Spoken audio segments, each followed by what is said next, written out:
Hello అండి, అందరికీ నమస్తే. అమ్మమ్మస్ ఐడియాస్. నేను మొక్కలు మామూలుగా కాండాలతోటి గ్రోత్ ఎట్లా చేయాలనేది చేస్తున్నాను ప్రయోగాలు ఎక్కువగా.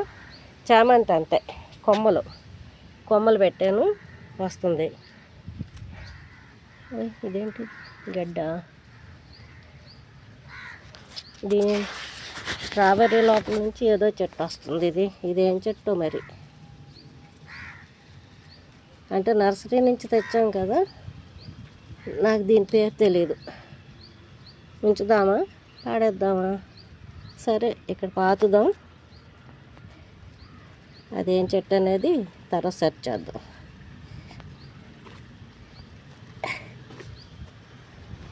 అదే అండి స్ట్రాబెర్రీ. అవి మాత్రం తెచ్చాను. ఇగో కొమ్మలు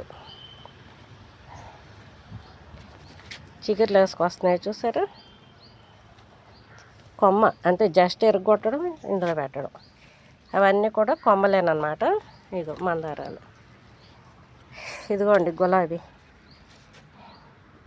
నమ్ముతారో లేదో, కొమ్మలే అన్నమాట. ఇది చూడండి, కొమ్మ దీనిదే ఇరిగిపోతే మళ్ళీ పక్కన గుచ్చాను. దీన్ని గుచ్చితే పాపం బాగానే వచ్చేస్తుంది.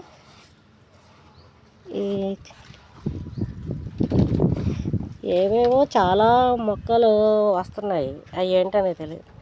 ఇది నందివర్ధనం. ఇది చిగురేసుకొస్తుంది, చూసారా? అలాగా చిగురులు వేసుకొస్తుంది. టమాటో వచ్చింది ఒకటి. ఇది గులాబీ. మా మామిడి చెట్టు చూసారా? ఇది ఆల్టమ్ మ్యాంగో అని చెప్పి ఇచ్చాడు. దీనికి 4 ఆకులు ఉన్నాయి అంతే నేను తెచ్చినప్పుడు. అవన్నీ కట్ చేసేసి ఇది చేసేటానికి చక్కగా ఇలాగా వచ్చిందనమాట. ఇంక ఇవన్నీ టమాటాలు, ప్రతి దానిలోనూ టమాటాలు వచ్చినాయి. అలాగే చూడండి, నిమ్మకు కూడా పూత వస్తుంది ఇప్పుడే. ఇవన్నీ కూడా నేను ఆకులన్నీ తీసేసాక అవి వస్తున్నాయి అలాగా.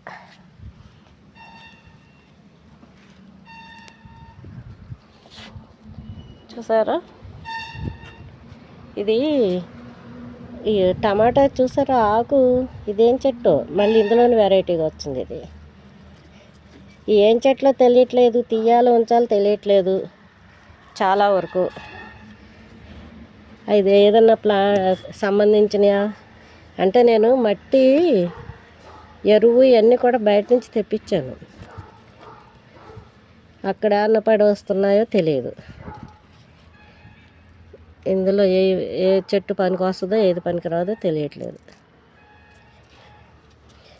ఇవి దోసకాయ గింజలు పడి బాగా వచ్చేసినాయి అన్నిట్లో కూడా. ఇవన్నీ పచ్చిమిరపకాయలు. ఇదేమో యాలక్కాయ. ఇప్పుడు వీటన్నిటికి కూడా నేను ఇచ్చే ద్రావణం మీకు చూపిస్తా. ఇది బనానా, మొత్తం అంతా బనానానే. చూసారా? వారం రోజులు అయింది నానబెట్టి. బనానా పండు,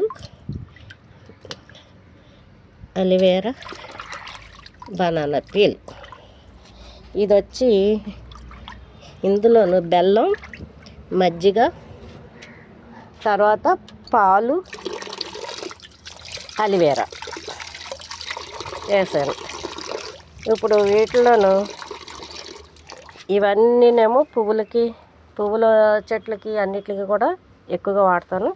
ఇది అన్నిటికీ వాడతాను. పోసుకుని వద్దాం. నేను ఇంకోటి కూడా తయారు చేశా. ఒక మన వ్యవసాయానికి సంబంధించి చెప్తూ ఉంటారు కదా, వాళ్ళు చెప్పిన వైద్యం ఇదండి. ఇదేంటంటే పచ్చి పాలు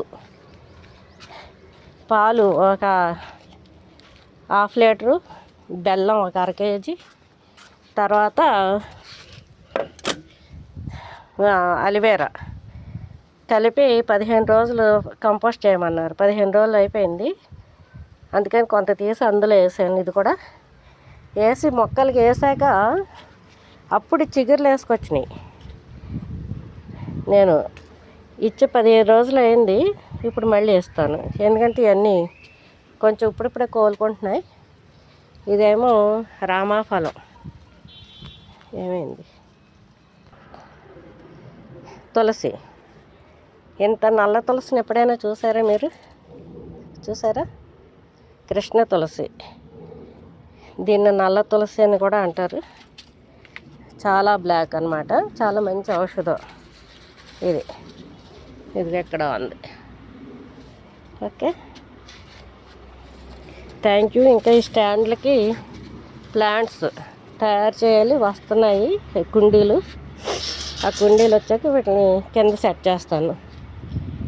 ఇవన్నీ నెమ్మదిగా అన్నీ గ్రోత్ అవుతున్నాయి. పువ్వులేంటి? ఏమైంది? ఇది ప్లాంట్ చూసారా? ప్రతి దానిలోని పాదులు ఎక్కువైపోయినాయి. ప్రతి కుండీలోని వచ్చేసినాయి ఇలాగా పాదులు. అలాగే మా మామిడి చెట్టుకి పిందెలు వచ్చినాయి. పిందెలు వస్తున్నాయి. నేను మామిడికాయలు కొని తినక్కర్లేదు, ఎందుకంటే నాకు చాలా ఇష్టమైన ఫ్రూట్ అన్నమాట ఇది. అందుకు సాధ్యమైనంత వరకు రకరకాల మామిడి చెట్లు పెడదామని అనుకుంటున్నాను. Okay, thank you so much. Like చేయండి, షేర్ చేయండి, సబ్స్క్రైబ్ చేయండి. మా మిద్దె తోట నేను మొదలుపెట్టి ఇంకా నెల రోజులు కాలేదు. డిసెంబర్ 5న మొదలుపెట్టాను. మొక్కలు తెచ్చుకోవడం దగ్గర నుంచి, స్టాండ్లు చేయించుకోవడం దగ్గర నుంచి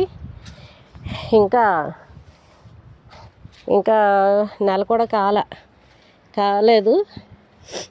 ఎందుకంటే నేను ఇందులో మెలకువలు తెలుసుకోవాలి కదా. ఇవన్నీ తెలుసుకుంటూ చేయడం, ఒక్కదాన్ని చేసుకోవడం వలన కొంచెం కష్టంగా ఉంది. మధ్యలో ఇగో ఈ రొంపలు, దగ్గులు, జ్వరాలు వస్తే మళ్ళీ దీనికి కొంత బ్రేక్ అవుతుంది. ఈ మ్యాట్లన్నీ కూడా మనం చుట్టూరు సెట్ చేయాలి. వర్షం వచ్చేస్తుందేమో, తుఫాన్ అన్నారని ఈ మట్టెల మీద అన్నీ కప్పెట్టాను అన్నమాట. ఇలాగా అది సొర